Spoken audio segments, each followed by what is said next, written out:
garis besarnya saja, ya. Di kiri kanannya ada beliau-beliau yang memiliki kompetensi, ya, yang praktis dan ahlinya. Yang jelas di Gunung Kidul, ya, dengan antrak ini betul positif ada. Dari betul positif ada. Ternak ya, yang terkonfirmasi ada beberapa tadi. Tetapi sekali lagi tidak usah khawatir dan tidak usah panik. Semua ada obatnya. Insya Allah ke depan akan segera, mulai hari ini akan segera kita tangani. Kemudian yang kedua tentang ya, manusianya, ada orang-orang kita yang katanya ada indikasi sampai hari ini secara medis belum ada yang menyatakan. Kita tunggu saja. Itu saja. Tindak lanjutnya apa Pak ke depan terkait dengan ternak-ternak yang lain? Ya, ada vaksin dan sebagainya, nanti rekan-rekan juga akan menjelaskan macam-macam. Nah, saya garis besarnya itu ya. Nah, sekarang silakan tanya yang lain. Ini ada beliau-beliau yang tadi menyampaikan rekomendasi kepada pemerintah. Pak, mungkin ada himbauan juga karena bisa jadi dengan adanya antras kan warga khawatir untuk konsumsi sapi segala macam nanti. Ya, saya katakan jangan khawatir, nah, jangan panik, ada obatnya. Dan nah, secara spesifik, nah, silakan beliau-beliau. Iya. Oh iya. Iya. Menurut saya Pak, nama lengkap. Oh, saya Hendra Wibawa dari Balai Besar Veteriner Watas Kepala Balainya. Oh, enggak. Pak, untuk hasil laboratoriumnya sendiri seperti apa Pak? Iya, seperti yang disampaikan oleh Pak Bupati tadi, di hewan memang sudah terkonfirmasi terkena bakteri antraks.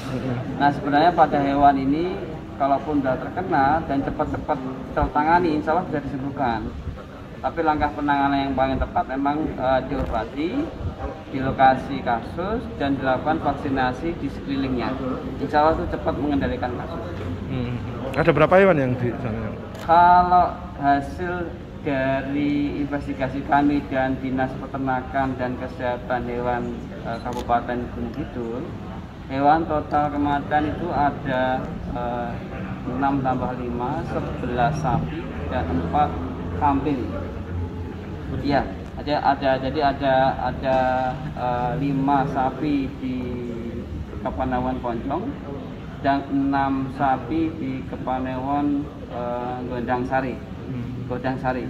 Kemudian 2 kambing di Poncong dan 2 kambing di Gondang Sari.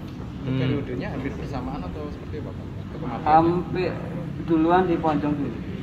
Oh, Poncong. Yang dulu apa? Yang dulu itu ya? Yang termasuk yang berapa tahun yang lalu itu ya? Oh, ini kan beda lokusnya Pak. Oh, beda. Ini beda lokusnya. Kalau sebelumnya kan di Ngerecek ya. Kalau ini kan di Gombang. Oh, sama Gombang. Yang dulu Gombang. Ya sama-sama Poncongnya kan, tapi kan beda Gombangnya. beda dusunnya. Oh, beda dusun. Beda dusunnya. Oh, mirip. Beda dusunnya. Rekomendasi untuk tindak lanjutnya seperti apa Pak nanti? Kalau pada hewan rekomendasinya memang secepatnya tidak mengeluarkan sapi ataupun ternak keluar masuk di daerah situ sampai pengendalian itu selesai semua. Kemudian yang kedua, pengobatan secepatnya dilakukan di zona yang terinfeksi, zona merah. Kemudian dilanjutkan setelah itu vaksinasi. Nah, kemudian di lokasi di sekelilingnya dilakukan vaksinasi pada hewannya. Terindikasi pertama kali kapan Pak? Kalau terindikasi laporan pertama kali itu sejak jadi laporan itu pertengahan Desember ya kalau kita baca investigasi.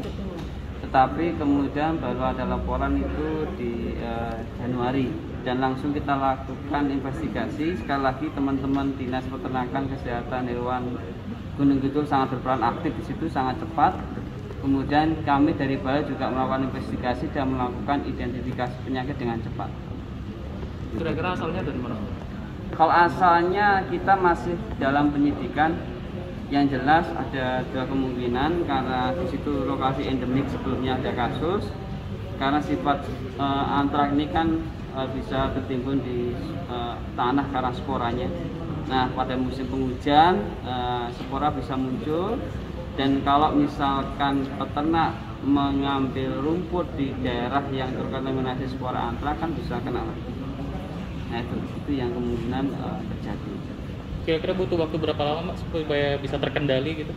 Sampai kan nggak terlalu lama, asalkan penanganan secara cepat dilakukan ya. dalam waktu hitungan 3-4 minggu insya Allah kasus tidak akan bertambah. Ini saja sudah tidak ada penambahan kasus di mana, di Gombang dan di Gondang Sari. Kalau rekomendasi ke Pemda apa Pak? Apakah melokalisir hewan ternak yang ada di 2 lokasi?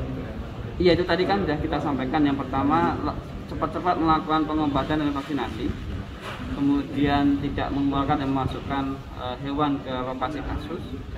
Kemudian juga memang kami tadi juga memberikan masukan supaya pengawasan lalu lintas keluar masuk di gunung itu juga lebih ditingkatkan. Itu ciri-ciri khususnya seperti apa Pak? Di hewannya, ciri-ciri khusus kalau di kambing cepat ya, jadi hewan bisa terengah-engah kemudian tiba-tiba mati di kambing. Kemudian kalau pada sapi rata-rata umumnya dia lesu, jadi tidak mau makan.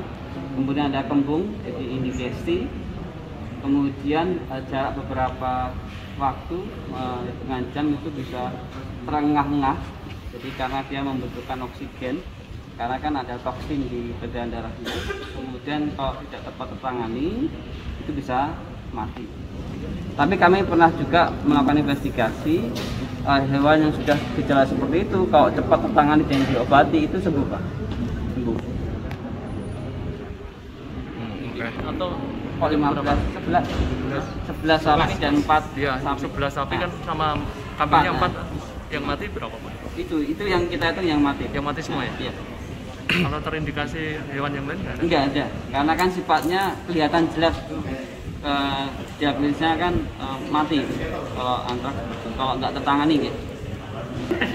Total ada berapa Bu yang yang memiliki gejala antrak? Jadi yang memiliki gejala, dia suspek kita ambil yang di Ponjong itu ada 13, kemudian yang di Bangsari ada 10. 23 gitu.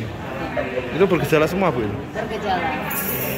Seperti apa Bu gejalanya yang di? Gejalanya semuanya itu di kulit terutama. Ya.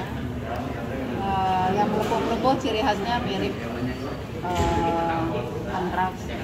Tapi sampel ini kan kita ambil, kita kirim untuk manusianya beda dengan yang hewan. Kita ambil, kita kirim ke BBP Bogor. Jadi kita masih menunggu untuk yang manusianya, hasilnya belum ada. Untuk yang manusia ini sekarang kasusnya tidak seperti itu. Satu kita rujuk tadi barusan ke RSUD Mesari karena ya sudah ada kayaknya sistemik, jadi ada dia rasakan secara sistemik. Nah yang lainnya masih di kulit, semua kita tangani di lapangan. Penularan antar sendiri itu tidak manusia ini tidak bisa manusia sendiri. Ya, jadi terutama itu memang biasanya dari sentuhan ya, terutama dari situ. Tapi juga yang dikonsumsi dan sebagainya. Jadi kita kontak ada luka tuh, kumannya juga bisa masuk di situ. Jadi seputaran kontak langsung lah. Kalau pengawasan untuk warga kan itu puluhan ya dia membeli sendiri, mungkin mengkonsumsi juga banyak itu. Seperti apa ini? Untuk apanya? Pengawasan yang di lokasi itu, yang satu dusun Terkait orangnya. Iya. Jadi manusianya ini kan tadi ada yang positif, maksudnya yang luka atau yang bergejala. Tapi yang populasi beresiko adalah orang-orang yang di sekitarnya, ya, yang dia ikut makan, ikut bantu motong, nah itu kan beresiko meskipun dia tidak ada gejala. Nah itu juga kita lakukan surveillance atau monitor selama 2 kali masa inkubasi. Jadi masa inkubasi itu 60 hari maksimal. 2 kalinya, jadi 120 hari nanti teman-teman kami di lapangan di Puskesmas bekerja sama dengan Pak RT, Pak Lurah, Setempat, Pak Duko itu mengamati manusianya ini ada nggak yang bertambah bergejalanya. Nanti kalau sudah hewannya juga sudah stop lalu 2 kali 60 hari tidak ada lagi tambahan, maka aman. Kalau dari yang terkonfirmasi